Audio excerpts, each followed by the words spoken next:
has provided us here with some well-balanced memory.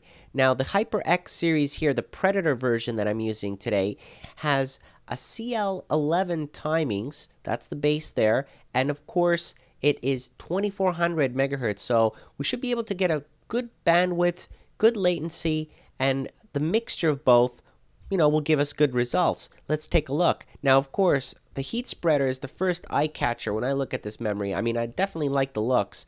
Definitely want something like this in my case. Here are the specifications. As you can see, they have the latency, they have the timings, and of course, the size. Okay, because you want to make sure that you can fit this in your CPU cooler underneath. You don't want it to hit. So if you're curious about that, the dimensions are here. One thing I got to point out, the XMP timing parameters are very nice.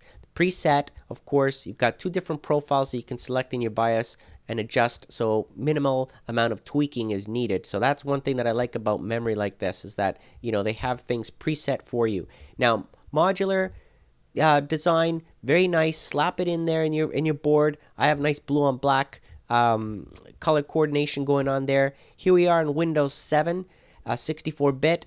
Again, those are the two XMP profiles. I've set it up to the 2132, as you can see, not the 2400, because on this machine I wanted to get a well-balanced mixture. So I got 11, 12, 11 is the timings that I decided to get, because I didn't want to go too low and decrease the speed too much. So here we are in Ada 64 Extreme. We're doing some comparisons against other machines with other types of memory.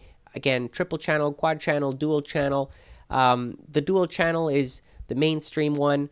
Most people have that today. And as you can see here, it's about average, right? Average performance, because indeed it is a well-balanced memory. It's not necessarily top of the line fastest memory that Kingston has to provide. They do have faster memory. However, the faster you put your timings, then the lower you got to put in your bandwidth, because you can't necessarily get CL9 timings on 2400 and up bandwidth memory, because your system will probably hang. But here it is, read, write, copy, latency results on Ada 64. Like I said, a good balance. You get different results whether you're running this memory on an Intel machine, of course, as opposed to an AMD. So results do vary a little bit, of course. So keep that in mind. This one here is an AMD machine that we're testing it on.